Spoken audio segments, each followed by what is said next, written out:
quels seront vos engagements en matière de fiscalité pour les entreprises? Après avoir vécu de nombreux rebondissements, je suis pour aujourd'hui une stabilité fiscale, à la fois pour les entreprises comme pour les ménages. Ce qui est important, c'est surtout que les entreprises puissent se développer avec une vision à moyen et long terme. Par contre, nous le verrons, nous avons l'occasion de parler d'accompagnement en termes de dynamique économique, et en particulier pour les petites entreprises, pour l'artisanat, pour les commerces, et avec des moyens directs comme des lieux d'accueil, comme des dispositifs permettant d'avoir des locaux. Donc il y a vraiment un accompagnement possible par rapport à une stabilité fiscale que nous promettons.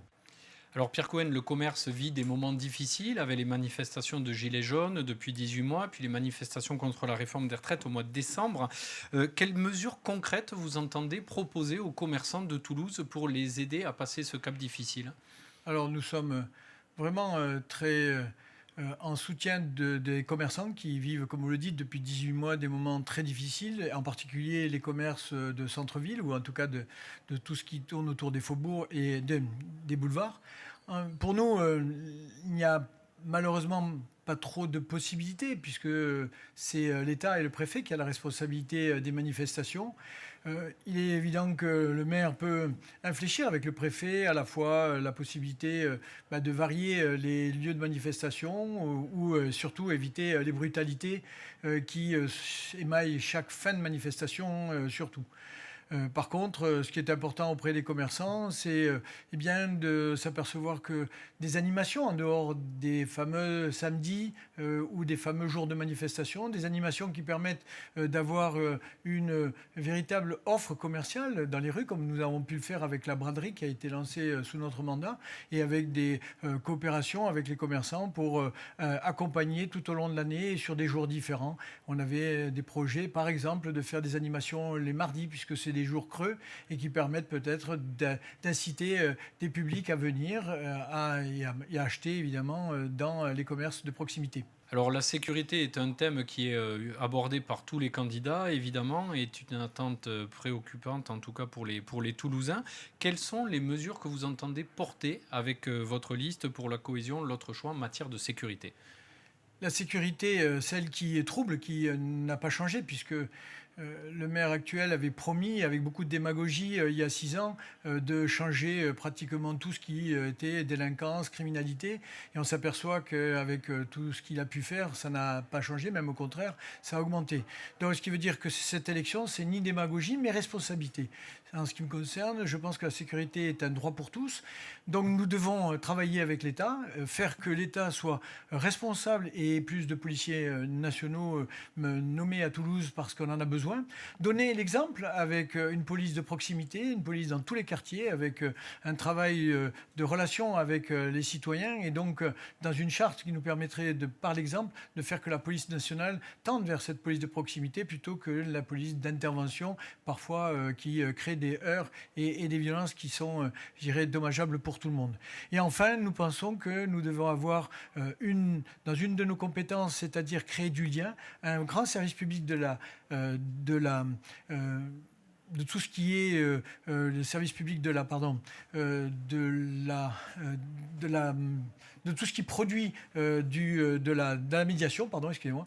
Donc un service de la médiation qui créera à la fois les liens que les gens peuvent entrer en dysfonctionnement par des conflits d'usage, des violences, et donc arriver par la médiation, faire comme on avait fait avec l'Office de la tranquillité, une véritable écoute et mise en qualité de vie et du vivre ensemble des citoyens. Alors, Pierre Cohen, vous le savez, puisque vous avez été maire, Toulouse est une ville, une métropole attractive. Nous accueillons 15 000 nouveaux Toulousains en moyenne par an. Face à cette croissance démographique, quelle politique de logement entendez-vous porter? On se doit d'organiser une offre pour toutes les personnes, quand on est la ville qui a une plus grande démographie de France, on a la responsabilité, mais on ne peut plus continuer à avoir des projets qui sont purement quantitatifs, avec de la création de logements qu'en nombre.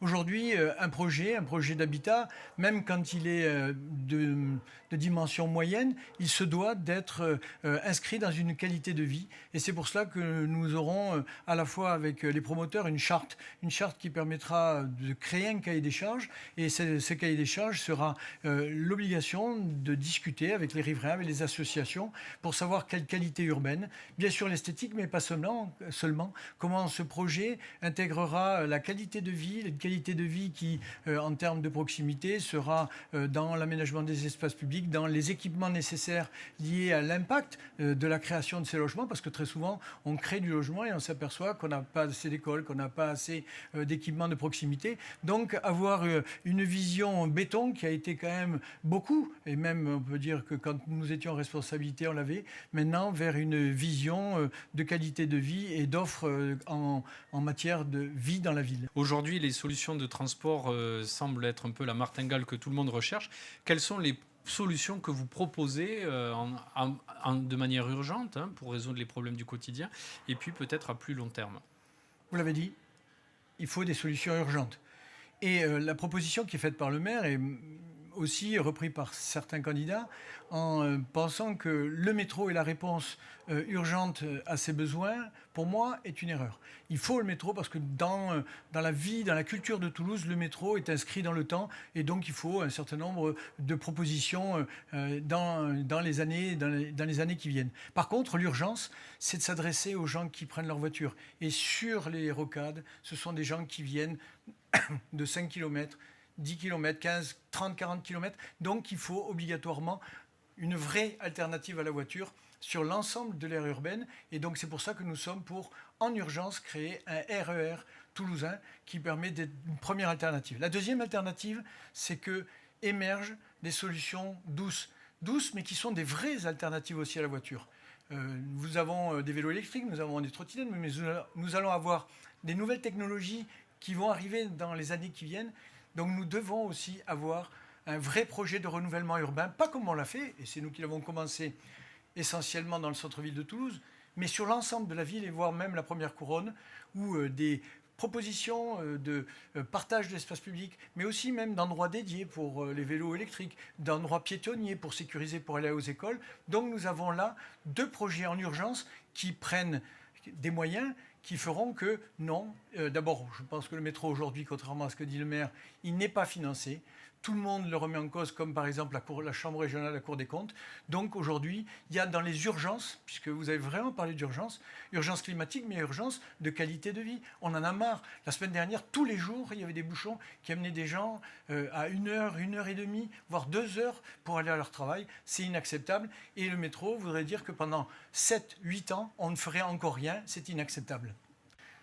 L'urgence climatique, tout le monde en parle. Nous, on dit c'est un devoir climatique, c'est-à-dire qu'on n'est pas simplement dans une incantation, on est dans une responsabilité. La première, c'est réellement s'attaquer aux émissions de gaz à effet de serre. C'est la mobilité. Évidemment, j'ai des propositions qui sont alternatives à la voiture, puisque c'est 50% des émissions de gaz à effet de serre, et un grand plan énergétique qui permettrait réellement d'avoir de l'isolation, une diminution de dépenses énergétiques et une réadaptation de la production et de la façon d'utiliser l'énergie. Ensuite, évidemment, quoi qu'il arrive, on aura des degrés au fur et à mesure des décennies. Donc il faut préparer la ville. Préparer la ville, c'est la végétalisation. Aujourd'hui, il nous semble qu'un renouvellement urbain de toute la ville, avec des cheminements piétonniers, doit nous amener à avoir une vraie proposition de cheminement vert autour du piéton et du cyclable, mais qui permet aussi d'accéder à tous les espaces verts et à en multiplier. Par exemple, un des projets de faire que dans chaque école, il y ait au moins un morceau de jardin, un morceau d'espace naturel, sans parler que tous les projets auront une vraie part de végétaux. Ensuite, il y a aussi la notion de mobiliser. Mobiliser, c'est organiser la ville. Aujourd'hui, il nous faut un bureau d'État. Un bureau d'État, c'est de travailler avec les entreprises, avec les équipements publics, avec même les administrations, pour faire que les horaires ne soient pas tout en même temps.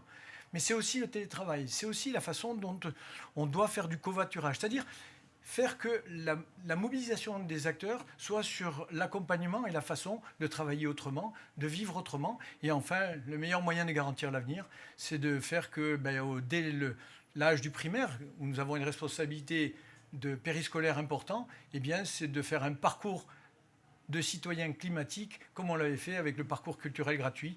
Donc c'est vraiment une incitation à apprendre, mieux se nourrir, mieux vivre ensemble et profiter aussi des mobilités qui sont publiques. Alors vous le savez, pour la CPME qui organise ce rendez-vous Ma Ville, Ma PME, l'accès des petites entreprises à la commande publique est très important.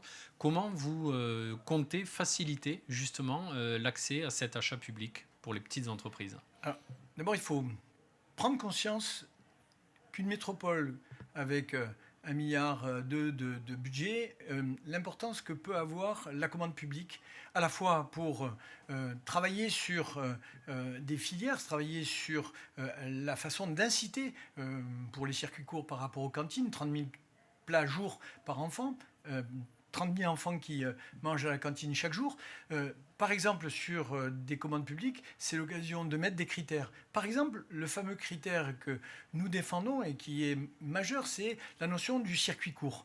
Aujourd'hui, évidemment, on peut toujours parler de bio, de transparence, mais le meilleur moyen, c'est d'avoir, avec la région, la construction de filières à travers des circuits courts. Et l'appel d'offres, à condition aussi qu'ils soient dans des lots très divisés, c'est-à-dire très accessibles. Faut pas, si on fait des lots très importants, on se retrouve avec des grandes entreprises qui répondent et qui seront régulièrement en termes chiffres en dessous des prix des entreprises locales. Mais si on regarde la qualité vertueuse liée aux enjeux climatiques, au nombre d'emplois, aux clauses d'insertion, à la façon dont elles sont aussi construites démocratiquement comme toute la filière d'économie sociale et solidaire, eh bien, on a à travers les appels d'offres la possibilité de mettre des critères qui ne font pas que simplement le moins disant, mais d'avoir le mieux disant par rapport aux enjeux de notre société. Alors Pierre Cohen, si vous deviez retenir une mesure phare de votre liste pour la cohésion, l'autre choix, à présenter aux Toulousains, quelle serait-elle?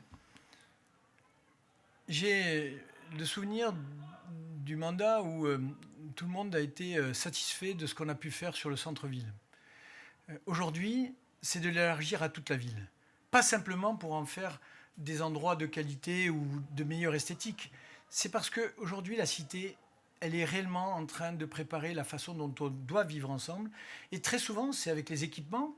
Et donc, un grand chantier de réflexion sur les équipements, mais sur les espaces publics que j'évoquais au moment où je parlais des cheminements piétonniers et cyclables, c'est-à-dire la façon de se mouvoir de proximité, la façon d'être ensemble, de créer de la qualité de vie. Et l'espace public, c'est aussi l'occasion de voir qu'est-ce qui fait qu'on vit ensemble. Alors évidemment, c'est des équipements, c'est l'école, c'est des salles, c'est de la culture, mais c'est aussi du commerce. Aujourd'hui, on sait très bien que les commerçants ont une responsabilité, enfin, ou en tout cas un rôle majeur sur la façon d'être ensemble.